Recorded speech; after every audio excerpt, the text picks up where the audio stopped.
Vem a parte um pouco aqui de refrigeradores, que a gente só vai comentar rapidamente, pessoal, como faz parte da segunda lei da termodinâmica.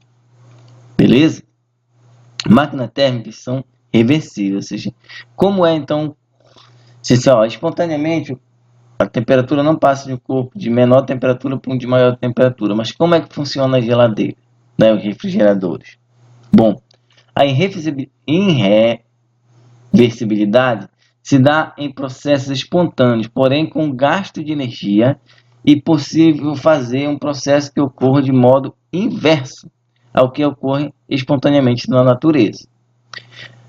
Temos, por exemplo, a geladeira, uma máquina que retira calor do seu interior, que é a fonte fria, e dispersa numa fonte quente através de um trabalho executado por um compressor. Ou seja, a geladeira ela consegue retirar calor dela, que está a uma temperatura mais baixa do que a temperatura ambiente.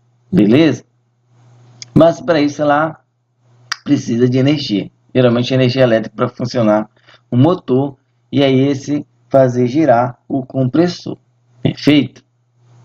Então, olha só mais ou menos a ideia de como funciona uma geladeira bem rapidamente aqui, tá? O compressor envia o gás liquefeito ao condensador, tá? Aqui, ó. Aqui é o condensador, tá? Comprimindo, e aí só a animação tá aí, tá piscando para vocês, comprimindo por uma tubulação serpentina, que a maioria do pessoal chama de serpentina, de um pequeno diâmetro localizado na parte traseira do refrigerador ou geladeira. A geladeira mais antiga, essa parte serpentina, tá? Ela é visível. Agora na geladeira mais nova já é embutido dentro da carenagem do refrigerador ou da geladeira. Na unidade de evaporação, localizada no congelador, os painéis de resfriamento, ou seja, o gás passa por uma tubulação de maior diâmetro e expande rapidamente. A evaporação no processo adiabático, e o que provoca um resfriamento lá nesse congelador. Beleza? Bem aqui, ó. Tá vendo piscando aqui? Aí tá o vermelhinho da minha caneta. Ao longo da tubulação do evaporador, o calor flui do interior da geladeira para o gás, que retorna ao compressor. Aqui. Tá beleza? Estágio B. Então, podemos representar esquematicamente o trabalho, o calor lançado na fonte quente, Q1, e o calor retirado da fonte fria, Q2, desta forma. Tá? Eu retiro o calor da fonte fria de dentro da geladeira, coloco para trás, tá? Estou realizando um trabalho. Esse calor que é colocado para trás da geladeira geralmente é desperdiçado. Algum refrigerador agora já esquenta a lataria dele para não enferrujar, não ficar úmido, tá?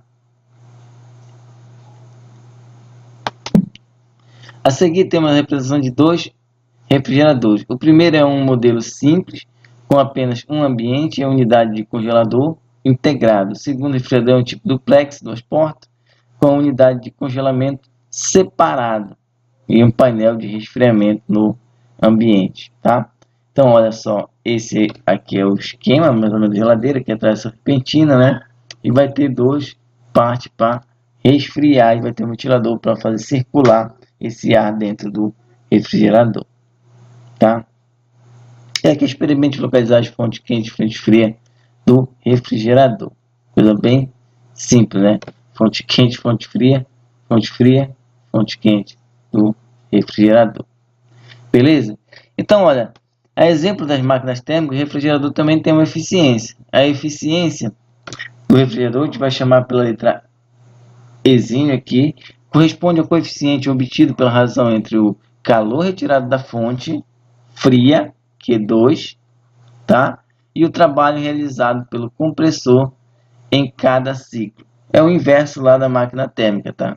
Refrigerador em massa é o inverso de uma máquina térmica, então nada mais óbvio do que a eficiência dele fosse o inverso da máquina térmica. Então a eficiência vai ser a quantidade de calor retirado da fonte fria dividido pelo trabalho. E aí a gente já viu que o trabalho vai ser Q1 menos Q2, né? Então posso usar também essa equação aqui. E a gente viu a proporcionalidade entre Q1 e Q2 também. Então a eficiência também posso achar só com as temperaturas da fonte quente e da fonte fria. Beleza? Então vamos tentar resolver aqui rapidamente uns exercícios. Beleza? Vamos lá. Resolver junto. Um refrigerador de uso doméstico é uma máquina térmica invertida. O calor é retirado do congelador a uma temperatura de menos 23 graus Celsius, enquanto a temperatura do ambiente em que ele se encontra é de 27 graus Celsius. O coeficiente de desempenho do refrigerador de Carnot, operando em ciclos entre essa temperatura, é... Aí tem as alternativas, A, B, C, D. Então tem que achar a eficiência dela, beleza? Primeira coisa, tirar os dados, não é isso? Vamos lá tirar os dados, então. Olha, temperatura.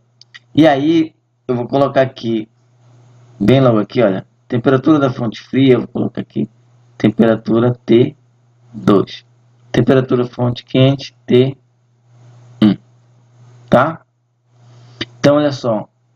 Da fonte fria, menos 23 graus Celsius. Da fonte quente, 27 graus Celsius.